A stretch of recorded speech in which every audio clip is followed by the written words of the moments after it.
Hey guys, if you're enjoying this podcast, then I know you'll enjoy the Girl Dad Discussion podcast. I'm your host, Earnest James, and I believe the relationship between a daughter and her father is one of the most important relationships a young lady can have. And therefore, my mission is to promote the daddy-daughter relationship by sharing the voices of girl dads to the world. So check out our podcast on every platform where podcasts can be listened to. And if you want to watch the podcast, check us out on our YouTube channel. Again, that's the Girl Dad Discussions podcast with your host, Earnest James. Are you looking for inspiration on a daily basis? Well, check out Deal to Heal Tees. With our inspirational tees, you're sure to find something that will inspire you. Just go to dealtohealtees.myshopify.com. That's Deal to Heal Tees. Get some inspiration in your situation. Wear inspirational tee and be inspired all day. That's Deal to Heal Tees at dealtohealtees.myshopify.com.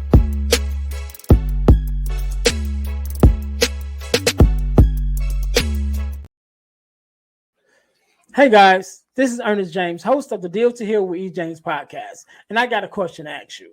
Could you buy me a cheeseburger? Better yet, could you buy me a value meal? Yes? Well, guess what? I don't need a value meal. However, for the cost of a value meal, you can support this podcast to keep us on the air. Just go to Patreon/Deal to Heal podcast and choose any one of the 3 tiers that's available. And if you just want to make a one-time donation, go to Cash App and make a donation to $EJames, the number 418. Make a one-time donation to the Cash App, or again, go to Patreon to support this podcast and keep us on the air. Thanks in advance. Be blessed.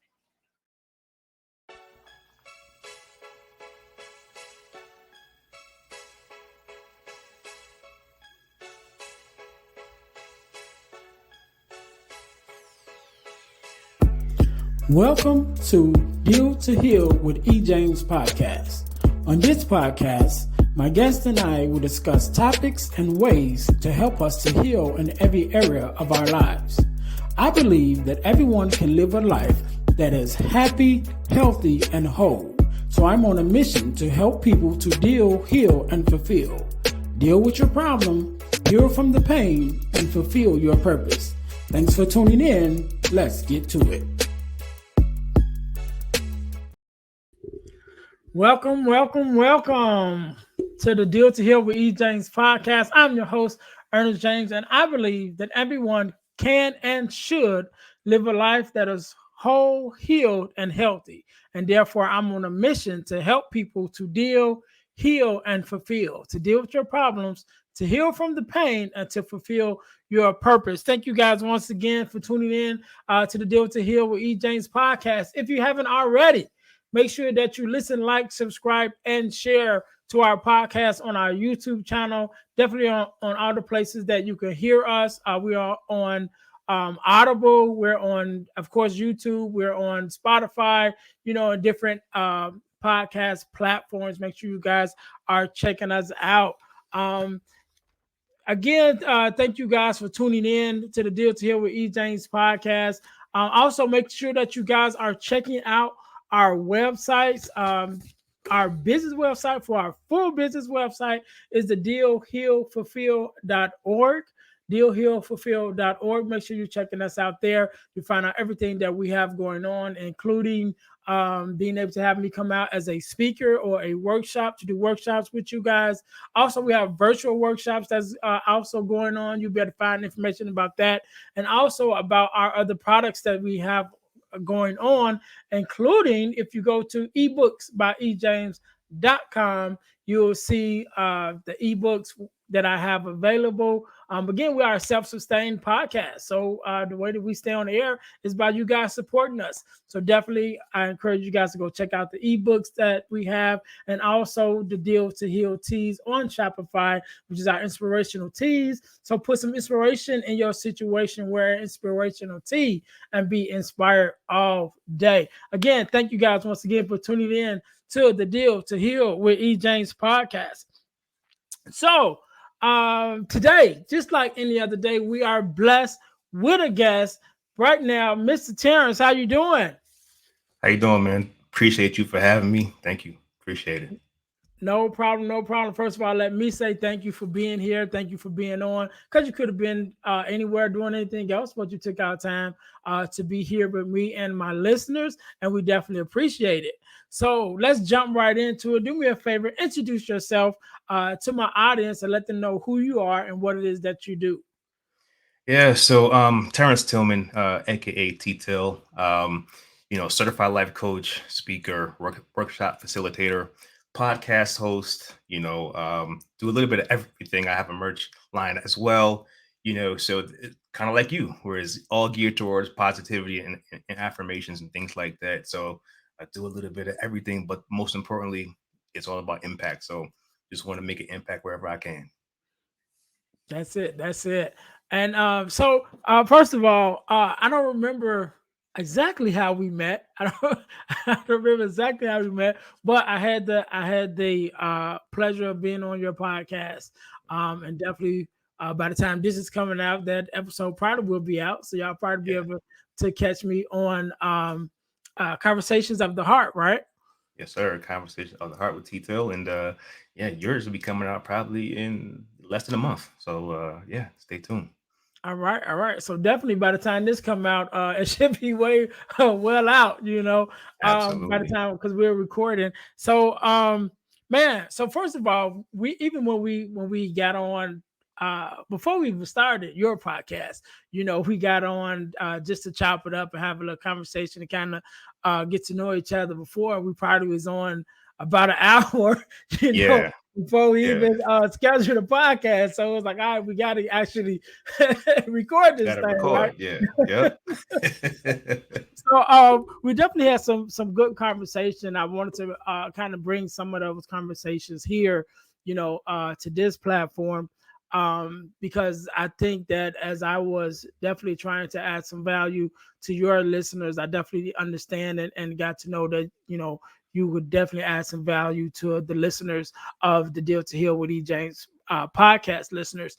And so do me a favor, let's just go back. Of course, you mentioned you are uh, podcast host, also a coach, a life coach and things like that. So, but before you were who you are, Mhm. it was a journey. You know what I'm saying? So let's go back a little bit and tell us a little bit of who you were before, and what was the, or at least one of the incidents that helped you or was the turning point in your life to say, you know what, I'm going to go, start coaching and actually, helping others become positive and bringing that positive message that you have now. Yeah, so it's always been in me, and I think I got it from my mom. I've growing up as a kid, I watched her pour into a lot of people. Whether it be her church friends, her work friends, people that she didn't even know, strangers that she would see in the mall. Like I would go with her to the mall, and she would strike up a conversation with strangers and like start pouring into them. And to see their reaction. So I've been around that for a long time, and growing up in high school, I was the kid that people went to talk to. Terrence, can we talk? Yeah, and I'm like, okay, let's talk. It felt like, at the young age of 14, 15, 16, I'd be counseling people for hours on the phone too, and my mother wasn't too happy about the phone bill and tying up her line back in the day. But that's what I was doing, at a very young age. And that transitioned into, just a a sales career. Um, and then kind of just working my way in the corporate world and various different companies. And but really kind of feeling a little unfulfilled, right? But I was making money, so Right, right, I was rolling with it, and sales can be grueling in any company that you go to, but it's hard to take yourself away from the money. right, And I remember but I always had this passion for helping people. So no matter what I did in a 9 to 5, I was always the one that people called for advice and things like that. But that's just who I was. But then in 2013, my mom had aneurysm. And, going through that process and taking short-term disability so I can be with, my mom and my dad, because also at the time my dad was doing chemo at the same time that my mom was, in the hospital with the brain aneurysm. So it's just like, just needed some time. So after all of that, I come back to work, and maybe about a week and a half later, I get laid off. Mm. I'm like, wow, right? I've put in, some time with this company, and I'm like, wow, like, okay, my parents got sick, and now right when I don't need to get laid off, I get laid off. Right. At this point, you want to be, somebody that can support your parents, financially, emotionally, just be there. So I was like, man, this is not ideal, and at this point I'm upset, of course, just going through the motions, and um started to really think about what I really wanted to do in life. At this point, I had some time. I'm in the hospital 24/7 at this point with my parents. And I'm home, right? Looking for Right. work. I got a lot of time. And at that point, I'm like listening to a bunch of motivational speakers. Like, I'm trying to keep myself up because I just lost my job, and it really sucks to see my parents in their condition. And so, I started to go to some of these seminars and some of these motivational talks and in live, and I would drag some of my friends with me. There's one particular friend I would drag with often, and she's like one of my best friends. And one day I said, "Listen, come, just come with me." And she's like, "I've been to so many of these motivational talks with you, and listening to other people." And she said, "Don't invite me to another one until your name is on the bill." Mm. I said, "What you mean?" Like, I said, "What are you talking about?" Like, my name on the bill. Like, I'm not like, I'm looking for inspiration. She goes, "You've been inspiring people for years. You should be up there. You should be doing this stuff." And Mm. I'm like, "Ain't no way." I said, "No, nah, I'm good." Right. But going home, thinking, and I said, "Wait a minute. Maybe I could do this. I don't know how I would do it, but I love doing this." Right? But it was more so with people I know, or people who would just say, "Hey, well, call my friend Terence. He could help you out." So that's kind of how I got my start. Next thing I know, the first thing I had to do is get over certain things. I Mhm. wasn't confident. I was confident in my abilities to help and change people's lives, right? But when it came to strangers, I wasn't confident simply because I had a speech impediment. So I said, I can't go up there talking. You crazy? I'm gonna get online and start talking. I'm gonna go to whose auditorium am I going in talking? Right. I had a stutter. I had a bad stutter since I was 3 years old. That's just always been what it was, you know. But I made the choice. Then I said, you know what? I went to speech therapy when I was a kid, and didn't work at Mhm. all. Um, so me speaking in public terrified me to no end. It terrifies most people. Yeah. But when you have a stutter and you've been made fun of, you've been ridiculed. I mean, back in the day, it's not how it was. Now, back in the day, you get Right. stepped on in a minute. I'm from New York City. It's on and popping. Like, Right. so through elementary school, high school, college, like, it's just, you couldn't get me to go up there. School project, look, I'll do the project from A to Z, please. But I'm not presenting nothing.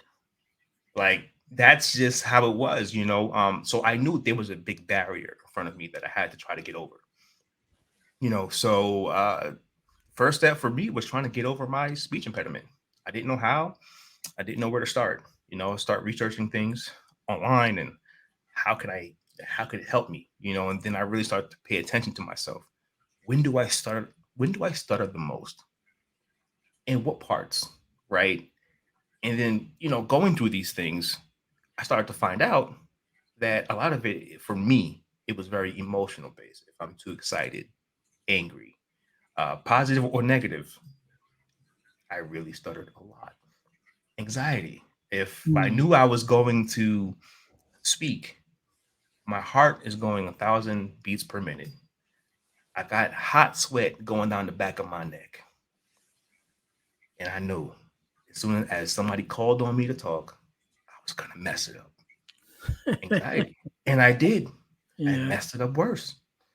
So it was now was all right. So how can I change this?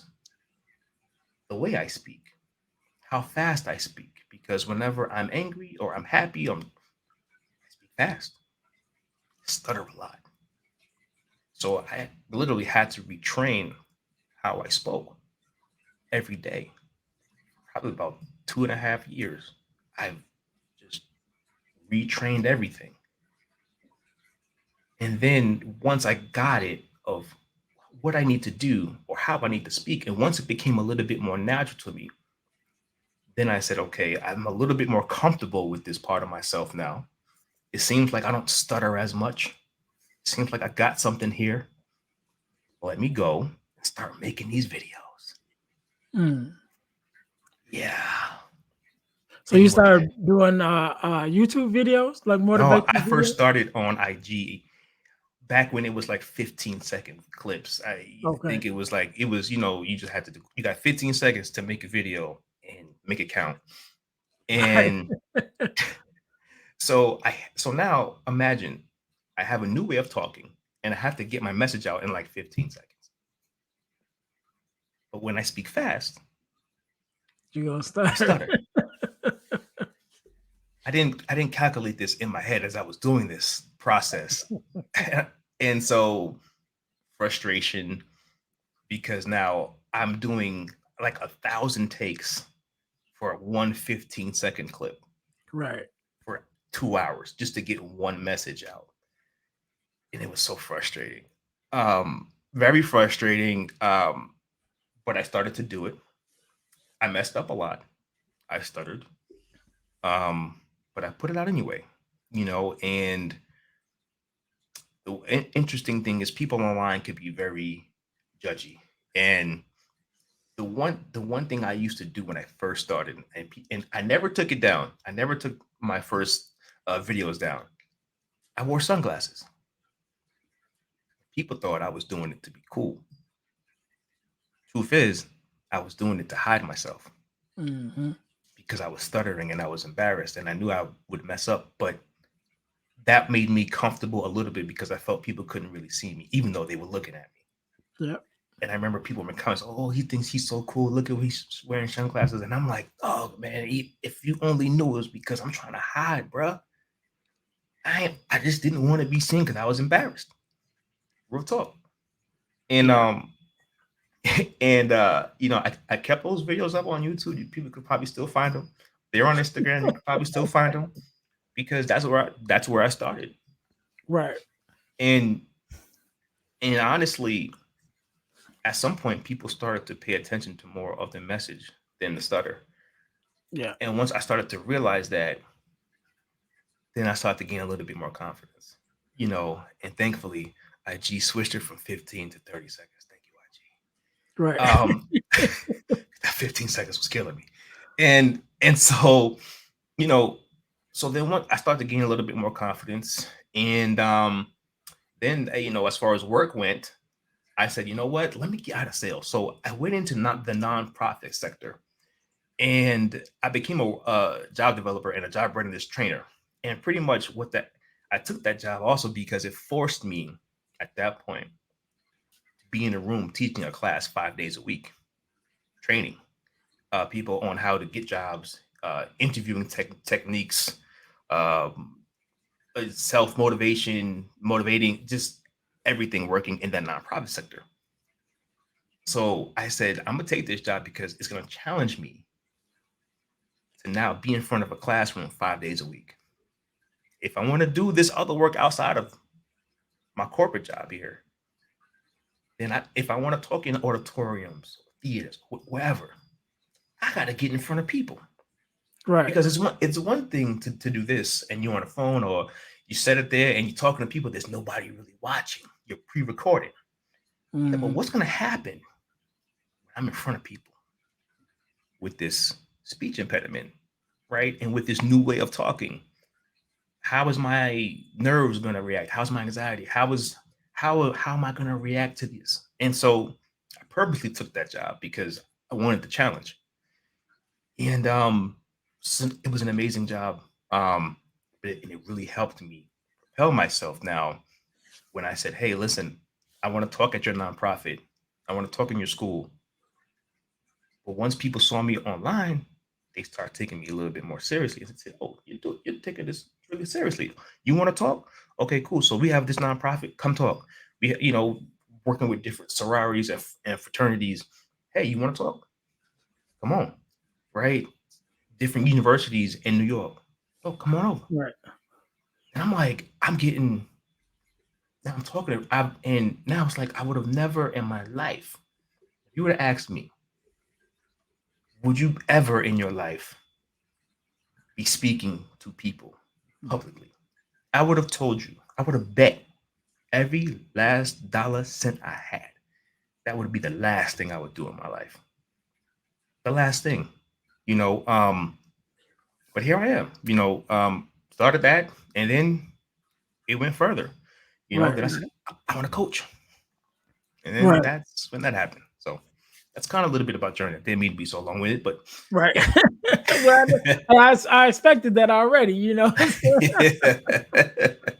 But I want to go back. First, one thing I want to mention, you mentioned about your friend kind of telling you, to get out there more or less, and I always like to hear that because it was it's funny sometimes how people can see things that you can't see in yourself, Hmm. and one of the things that I did was became an assistant pastor, right? I was assistant pastor, and I was a associate minister at a church for some years, and then one of the other associate ministers felt the call to start a church and asked me to go with him. Um, but even before that, it was several different pastors, or preachers, should I say, had came to me, and even some pastors had came to me and asked me to come join them, with their ministries and things. And you know, at the church that we were at, we're like I said, I was a social minister. Maybe at its highest, probably maybe been like 10, 15 of us, Hmm. ministers, and so out of the Yeah. 15, when everybody would speak and have their chance to preach on different Sundays and things like that, to me, just watching the presentation of, those who my peers, should I say, I'm like, Hmm. yeah, I'm not them. What I'm saying? I don't present the Right. way that they present, but yet, you know, some of them and either others was coming to me and asking me to join them. And so I'm like, man, it must be something that I don't see, And I know even in one of the conversations that I had with a friend of mine who was a preacher and became a pastor, he kind of reaffirmed that because I told him, I said, man, I've been asked, and I don't really, I don't think I'm, all that or whatever. And then he was like, no, you can't see what other people see in you, And so, like your Mm. friend, seeing that in you and putting that in your ear to go ahead and step out there. And even with me with the podcast, I was a guest on someone else's podcast, and it was them that said, hey, I think you should have your own podcast. That put that buzz in Amazing. my ear. Shout out to Josh Ashford, and Hmm. I actually had him on when I started the podcast. I had him come on Hmm. as one of my first guests. So definitely those conversations with your people who, like I said, see something in you that you don't see in yourself, and can speak into you to step out there on that faith, and to start what it is that could turn out to be your calling. You know Very what I true. mean? No, it's So very true. I don't think I'd be. I don't think I'd have a podcast or coaching. Like it all stemmed from that word. It all stemmed from that birthed everything that has happened since. So shout out to yeah. Tanya on the scene for that. Appreciate that. Definitely, definitely. So I want to go back to one of the things that you said, because one of the things that um we talked about we talked about before on your podcast, and Mhm. coming into it, we're dealing with men and you deal with therapy and with mental health. Mhm, Definitely want to talk a little bit about that with the mental health part of it, and also talk a little bit about grief, because mhm. um, we've had the conversation, Yeah. on a podcast. I've definitely mentioned about me losing my mom, and you losing your father. And Mhm. like I shared with you at the time that we we're recording this, we just buried one of my aunts, Yeah. who passed away. And so, even with all of that, first of all, let's just talk a little bit about mental health in men, because Mhm. it's not something that we hear about a lot. It's not something that we share too much. So how important is it, from your point of view, for us just as men, first of all, and then as a community at whole, but definitely as men, to be able to come to grips with our mental health. It's super important. You know, we have a lot of pressure, you know, um, that's on our shoulders. And then also we have a lot of ego uh, as well, right? And but for mental health, I mean, when you look at the suicide rates, they double with women, right? Um, and so for us, really understanding what mental health is, understanding our triggers, and understanding what grief um, is crucial to our mental health, Yeah. and not being ashamed of getting therapy. I grew up a church kid, and sometimes back in the day was that was shunned upon, especially in the church, and then in the community too. On top of that, it's why are you going to see a therapist? You quote unquote crazy, like what's wrong with you? Things like that. But now that we're older, now that we have understanding, like it's super important to understand therapy is for everybody. It's not for a particular gender. It's not for it has to be any other race. It's genderless. It's doesn't matter your race. We need therapy, man. We've been dealing with things since we were born. A lot of especially in our own community, a lot of us, were born in the red, especially when it comes to mental health. Born into poverty, born, single parent households, trauma, like born into just different situations. And we pride ourselves in being overcomers and we fight. And that's amazing. But now, it's time, like you said, it's time to heal, right? You know, it, Gone are the days that we could afford to gloss over the Mhm. trauma. You can't gloss over the trauma anymore. Those days have to be over because you end up passing it down to your kids, and then they end up passing it down to their kids. Like we don't talk about things. What happens in this house stays in this house, boy. Right, right. What? What? Like it does it, but that never is the truth because the trauma gets passed down and it spreads to the different households, right? Right. So you know, we've got to, especially as men, we've got to create different safe spaces just like this, right? Deal the Hill podcast, right? We got to have safe spaces like this that we can come on and be able to express and talk and be open about real life. Not what's on social media, but what's in real life. Because Right. everybody's balling on social media. Everybody has good credit on social media. Everybody's been married for 45 years on social media. Everything is so glamorous, but we just see the highlights. We don't really see the real. We don't. Yeah. So like it's really crucial for us. It's crucial for our community, and you know, um, really understanding grief too. That grief, right? Grief is something different. Yeah. Yeah. But so before we get on grief real quick, I wanted to go back to something that you just mentioned about actually two things. First of all, men going to therapy, and then Mhm, also um passing them traumas on to our kids, right? And so just recently, I started releasing, the episodes from my other podcast, which is the mhm, Girl Dad Discussions podcast. And my first guest was a gentleman named Theran Peterson, mhm. and his child he was having his first child, which was a girl, so brand new father, brand new girl dad. And one of the things that he said was, since the birth of his daughter, he's been going to therapy because he didn't want to pass any traumas down to her. So him Beautiful. and his wife had started going to therapy to deal with their own issues or whatever, so they wouldn't pass it down to their Mhm. daughter. And so I was told him, definitely proud of him, especially as Yeah. a new dad, to even think of that. You know what I mean? To be like, what, Big. let me get this straight, so we don't pass this down to his daughter. You know, Mm. so I was wanted to touch on that. Definitely, guys, check out the Girl Dad Discussions podcast. So, but then Mhm. even outside of that, we also, like I mentioned, we're talking about grief, and I know I've talked about losing my mom on the podcast and going Yeah. into depression with that, and even to the point of having suicidal ideations and things Yeah. like that, and also with you losing your father, how what kind of effect did that have on you? I'm not sure what age you were, at that Yeah. time, but what Mhm. kind of effect did that have on you? And how did you even come to deal with some of the grief that you were going through at that time? And it was 2016, so we're looking at about 7 years ago, right?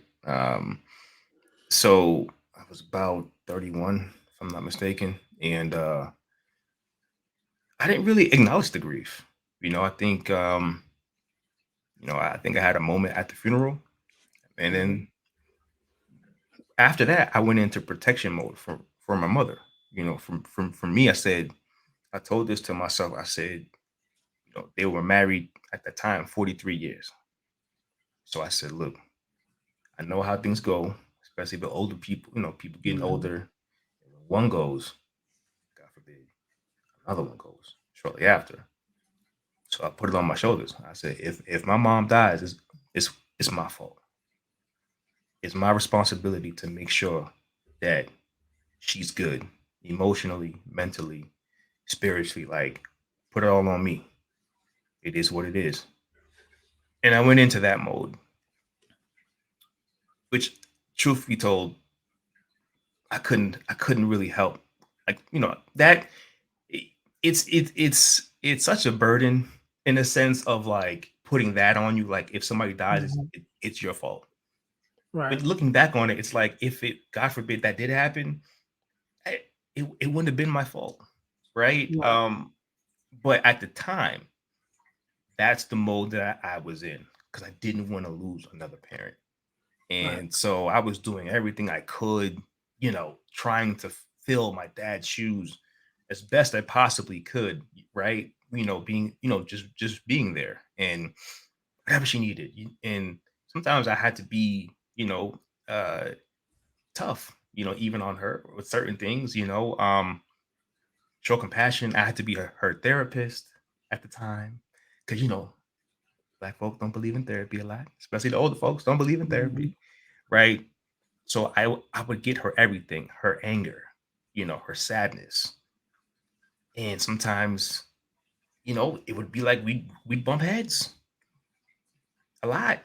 At the time, we were always super close. And but at that time, it became a thing of, our mother-son dynamic became a little strained because of everything else that had to get done. Mhm. And so for like 3 years, that was the mode that I was in. Um, Protect mom, try to save her from herself. She's grieving Right. hard. I don't know what it's like to lose somebody that you've loved for 43 years. Well, you married 43, but you with them longer, Right. right? So she's going through a lot. And so I didn't really acknowledge my own grief. That was to the side. Then I think then my mom moved to she moved away. Well, she moved with my older brother, who, and they're in the ATL, and so, at that point, um, you know, I think that's when I started to begin to feel it, because it was just at that point, it was just me, Right. right? And then the pandemic happened,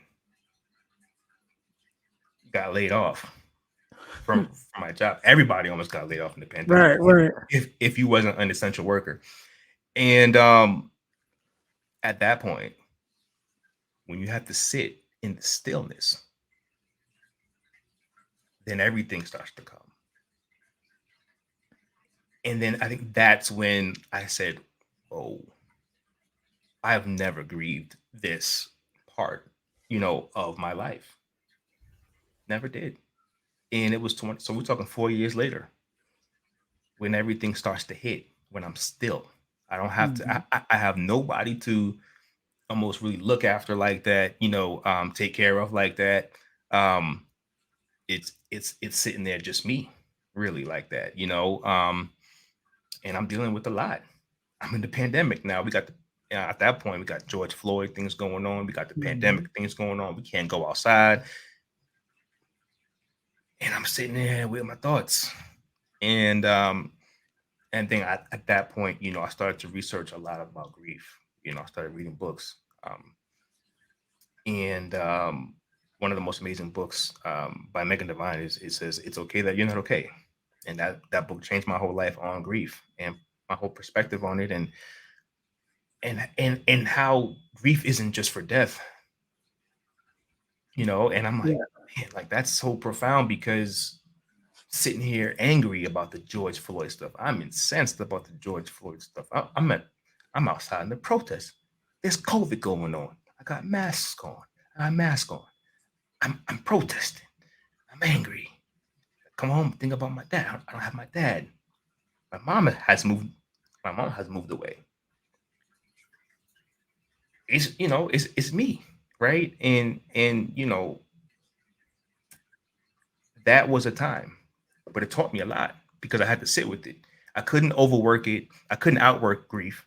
I Mhm. couldn't, because I wasn't working. You Right. can't outdrink grief. You can't sex it away. You can't. It's not gonna happen, and it's not gonna work. And so I had to really deal with it.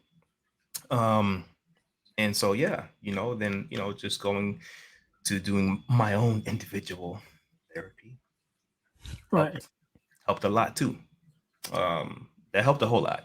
You know, um, but it's a process, and it's different for everyone, and it looks different for the different people that you're grieving. It looks very different too. Yeah. So it's not the same. Yeah, and like I said, just recently, I just buried one of my aunts, and I was having a Condolences. conversation with someone else the other day, who was saying, you know, when you lose certain people, it changes you, Mm-hmm. and so I remember losing my grandmother, and that Mm-hmm. definitely was a big change, in my Mm-hmm. life. And but when I lost my mom, it changed everything, even my sense of compassion, somewhat towards people.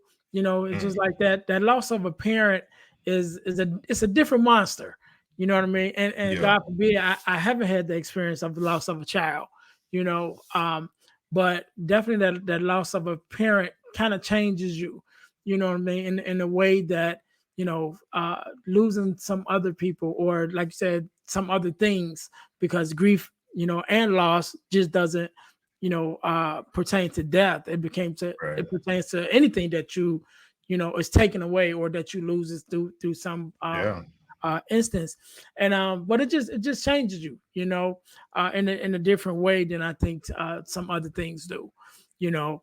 Um, but even with that, man, and I know you mentioned about, us, especially as men, doing a therapy, and I definitely uh advise anybody and everybody, to do some therapy. And then especially if you're dealing with grief, I definitely would ask that you check out some bereavement therapy, some bereavement groups, because that's what I did when I went through the loss of my mom, and dealing with that. Actually, my mother and my mother-in-law at the time, who had passed away before my mom did, who I was very close to.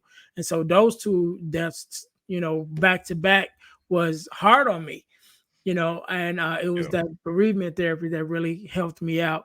And so much so that I started, became a volunteer, and started doing it myself, to bring Mm-hmm. it to the community, even at the church. So I definitely would encourage anyone, that's dealing with any type of grief and definitely loss of a loved one to not only get some therapy, but definitely get some bereavement. But one of the things I like that we're having this conversation because we talked about creating these safe spaces for men to be vulnerable, for us to Mhm. be able to communicate with each other. And I think that we need it, and it takes those of us who have the courage or the know-how to create and promote these spaces for us to be able to have these conversations, because if we don't, then we won't, right? And I always Right. had to, when I'm talking to guys, I'm like, I'm very open about the thing, or when I'm talking to anybody, but definitely my guys, I'm very open about the things that I've been through, as far as even my thing with grief and something like that, because I want us to be able to have the conversations, right? And I want us to have it. So when we talk about being vulnerable, how big is that for you, and how important do you think that is for us as men to be able to have that safe space? Yeah, I mean, vulnerability is power. It's one of the most bravest things that I think that you can do. You know, uh, is to be vulnerable. Because no matter what you're going through, it's a point of admittance. Like, I am sad, I am angry, I'm frustrated, I want to cry, right? I want to cry. I want to feel, right? And so normally for men, the only acceptable emotion that we can do is anger and have is anger, because that's manly, right? Yeah. You like then but by then it could be too late. Hmm. People put themselves in bad situations when they're angry, end up in jail, Yeah. right? Road rage. I mean, different scenarios, right? You could hurt somebody, hurt yourself, right? But it's like we've got to get to a point that we could be open and honest with our fellow brothers, and just say, "Yo, bro, I'm going through it." Because as much partying as I've done it when I was in my teens and in my 20s, never really went to my boys and be like, "Yo, I'm going through." But we could be at the club and we could be partying and doing this, drinking, or even if it's watching football, basketball, whatever the case is, and we having barbershop talking, we arguing about who's better, LeBron or Mike. But then you go home, a shell of yourself, and you go home angry, sad, still having the same issues and problems. So I always told my friends, I'd rather you come to me and talk to me, because I'd rather you do that than me looking at you in the box. Right. You- because it's important. If we can go out and have fun, then you should be able to come to me and talk about real life and real Yeah. life situations. Because the thing about vulnerability and grief go hand in hand. Because if I could be vulnerable with you about my grief, that helps me a lot. Because people think grief is just meant for a loss. But what I've learned at my age, and I got a little gray in my beard now. So at my age now, and I mean recently, somebody told me something, and I'm gonna connect it back to the vulnerability piece. Somebody told me something, and it blew my mind, and I had to sit and think about my life. Because he said, "Terrence, you've been grieving for 25 years," and now mind you, this was a conversation I had with somebody who I decided to be vulnerable with and open with, and when he took my story and he said, "Look, you've," he said, "at 4 years old, your mom had breast cancer. You, that's when it started. When you were 4, your mom had breast cancer. She was 40. Into high school, your dad gets lung cancer. Has to have one lung removed. Don't know if he's going to live or die. Hmm. Then your mom gets severe diabetes. Then your dad gets leukemia. He beat lung cancer just to get leukemia. So at this point in life, you're watching your dad go through rounds of chemo, rounds of radiation. You're watching your mom suffer. Your mom has an aneurysm. You watch her almost die again. Okay, cool. Then after that, 2 years later, your grandmother dies. A year after that, your father dies. And now just last year, my mom had 2 strokes and she's in the facility now with she's half of her body's paralyzed and she's immobile. Your whole life you've seen the two people that the most important people in your life Mm-hmm. suffer endlessly. Hasn't really been a break. And you wonder why you're feeling the way you feel. In 2018, I was physically ill. 2018, 2 years after my dad passed, physically ill. Went to emergency room a bunch of times, had a bunch of doctors. Test. There was a test, I did it. Whatever test you could possibly think of, I went through. Not one diagnosis came back that I had something. Grief can manifest in various different ways. Stress, Yeah. grief, all these things can manifest in different ways in your body. You feel in different things, sickness. It's a real thing.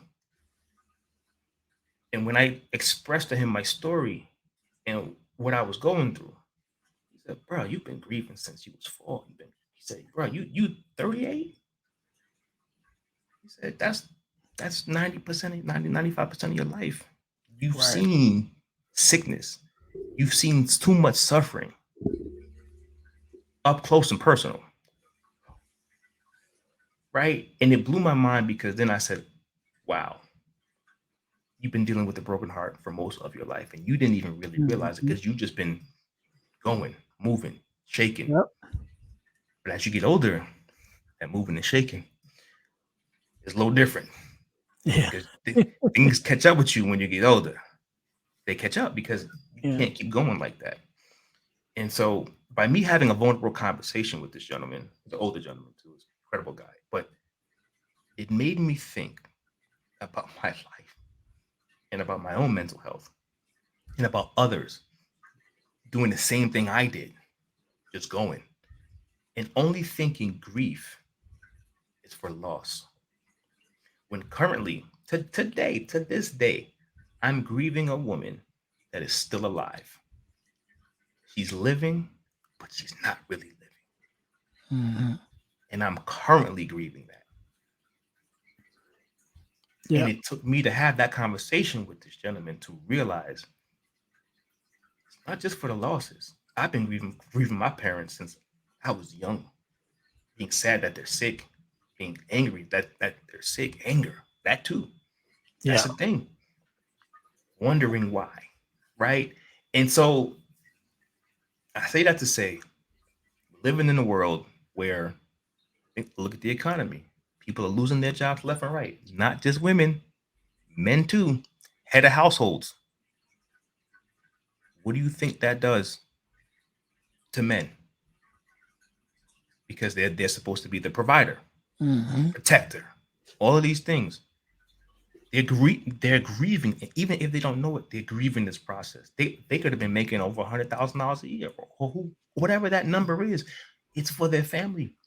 They have kids. You think they're not panicking right now?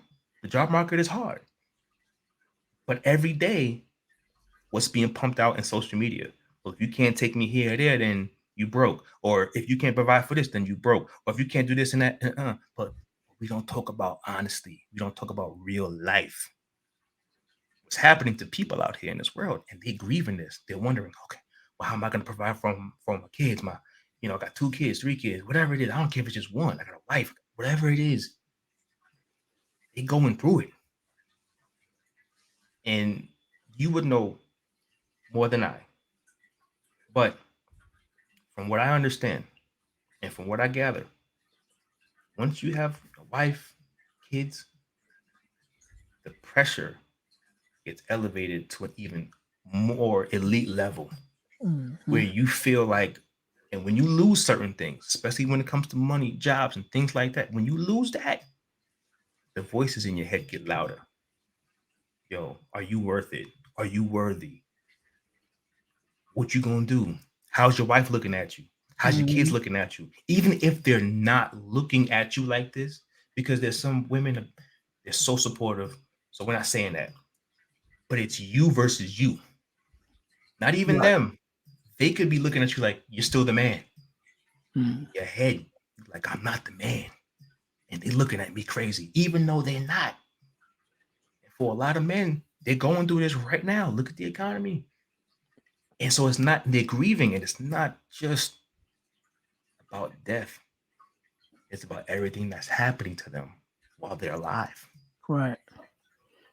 Yeah. Even when I was that brings to mind something that I learned, a term definitely that I learned when I was going through that, my bereavement process. Mm-hmm. It's something I use all the time now, and it's your new normal, Mm-hmm. because things aren't normal as they was. So now it's a new normal, and then those new normals keep on happening. Like you said, your first new normal was when you were four. And then a couple years later it became new again. You know what I'm saying? And even now you mentioned more recently, it just became new again, and so that's even like you said, when we're talking about grief and how it applies to other things, you can grieve the life that you had because your life Yes. is not that way anymore. You know what I mean? So now it's, this new thing is new and it's different, and you might not like it. You know what I'm saying? And so now you're grieving, like, man, like you said, you have those questions. And then even when we talk about the grief wheel, with the emotions that you go through, definitely in no particular order, but you deal with all those emotions of asking why, and then being angry, and then trying to figure it out, and then saying, why me?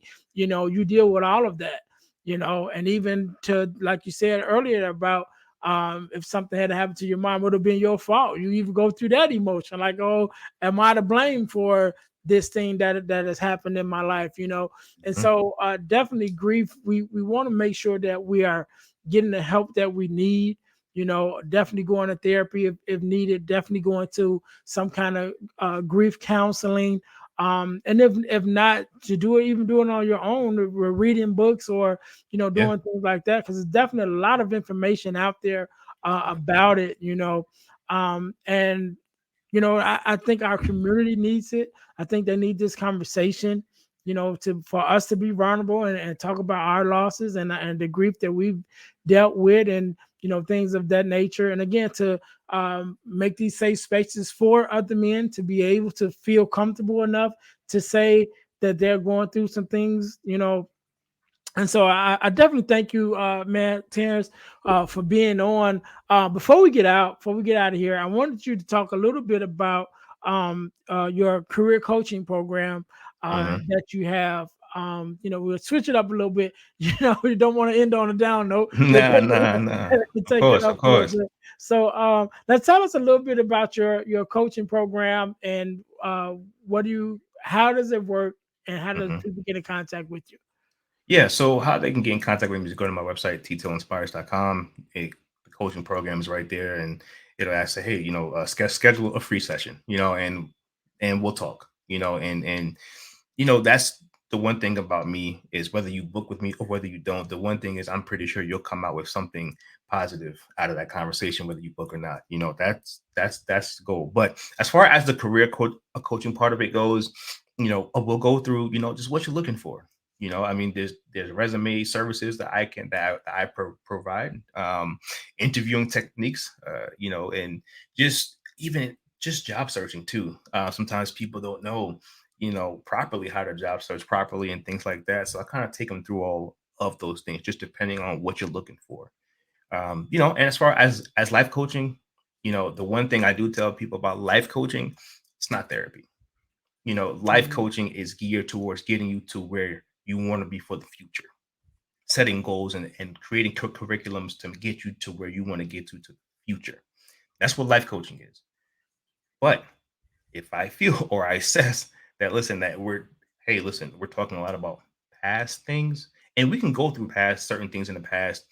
But if we're still stuck on certain things, I might refer you to a therapist so that you can work with both of us hand in hand, so you can deal with your past, unpack in a healthy way, to get to your future, because sometimes you can't get to the future without getting through your past. Hmm. So if you can work on those things simultaneously, then we'll do that. So that's how kind of I do things with the life coaching and then the career coaching. All right, all right. So again, Terrence, I want to thank you for being on, man. Thank you for taking out the time to have this conversation with me. Definitely, we probably need to do a part two and get into some other stuff, Yeah. But I appreciate you being on. I want to let you have the last word. So I want you to leave us with word of advice, inspiration, have you feel, and definitely drop your social media links and things like that, so people know where they can get in contact with you. So I'll give you a couple minutes to think about that. To my listeners, one of the things I forgot to mention at the beginning of the podcast, this has been so long, so I haven't even been recording in a little while, but one of the things that I forgot to mention is that you could win $100 from the podcast. And the way that you do that is by entering our super subscriber contest. And so, what do you need to do? You need to first subscribe to our YouTube channel, our Facebook page, and our podcast on Spotify. And after you've done those three things, then I need you to text the word WIN, WIN, to the number 866 326 0730 to qualify to win $100 from the podcast. The contest is random and it's ongoing, so it never stops. So at any time, once you're in, you can win, right? You can win $100 from the podcast, again, by joining our super subscriber contest, by subscribing to our YouTube channel, our Facebook page, and also our podcast on Spotify. And you can win $100. Also, make sure that you guys check out, again, like I said, our websites, and check out our partner podcast, which is the Girl Dad Discussions podcast, with conversations that I have with other girl dads. Of course, I am a girl dad myself, but I have conversations with other girl dads, and we're even started to have on some daughters now to talk about their experience with their fathers, because we definitely want to get into letting people know that we as fathers do exist, and we do have fathers that are in the lives of their daughters and that is pouring into their daughters. And also, as part of that, make sure you guys go to the ebooks by ejames.com. That's ebooks by ejames.com, and check out the four core, which is the four core values that every daughter should get from her father. That ebook is available at ebooks by ejames.com, as well as Males to Men, which is an ebook about male mentoring for young men as they journey into manhood. And also, there's one called Forgiving Me, the Four Steps to Self Forgiveness. I know we're talking about grief, and we're talking a little bit about mental health. So that one is definitely a big one to help us learn to forgive ourselves, first of all, for some of the things that we hold grudges against ourselves for in the past. So make sure you guys go check that out at ebooksbyejames.com. All right. So, Terrence, again, man, let me say thank you for being on. Thank you for having you and taking out the time to be here. Let you have the last word. So the floor is yours. Well, first, I just want to thank you for extending the invite to me. I really appreciate it, and I encourage everyone to tune into these conversations here at the Deal to Heal podcast. Very important that we do have these conversations and have a platform, especially with people who look like us. So definitely Mhm. appreciate you for having me on. As far as my social medias, you can find me on Instagram as at T underscore till underscore inspires. Twitter at T Till Inspires. As far as Facebook, it's Conversation of the Heart Podcast. Merch line is T Till Inspires. .com. You go to shop and you can get to see all of the positive affirmation merch that we do have there. And yeah, just the podcast Conversation of the Heart. Catch it on YouTube and anywhere where there's a podcast, iTunes and Apple and Google, all that good stuff is it's all there. Um, and the one thing that I'll say that I'll leave you with, it's you owe yourself everything. Like you owe you. And just for me, what that means is if you owe yourself some therapy, get some therapy. Right? You owe yourself the best in life. Right. And sometimes that starts with you making a decision to say, I don't like what's going on in this mirror. I don't like what's going on in my mind. I need something, right? And whether that means setting boundaries with others, with yourself, getting disciplined, just you owe you everything. Um, and we all make mistakes. So give yourself some grace in this whole process, because none of us have it all together. None of us has an answer to everything, So definitely give yourself some grace. Don't worry about what's on social media, what you see, because a lot of that's fake, like I said earlier. You know what I mean? Just run your race, live your life, and be the best you that you could possibly be, and make the best possible strides, man, because you owe it to yourself.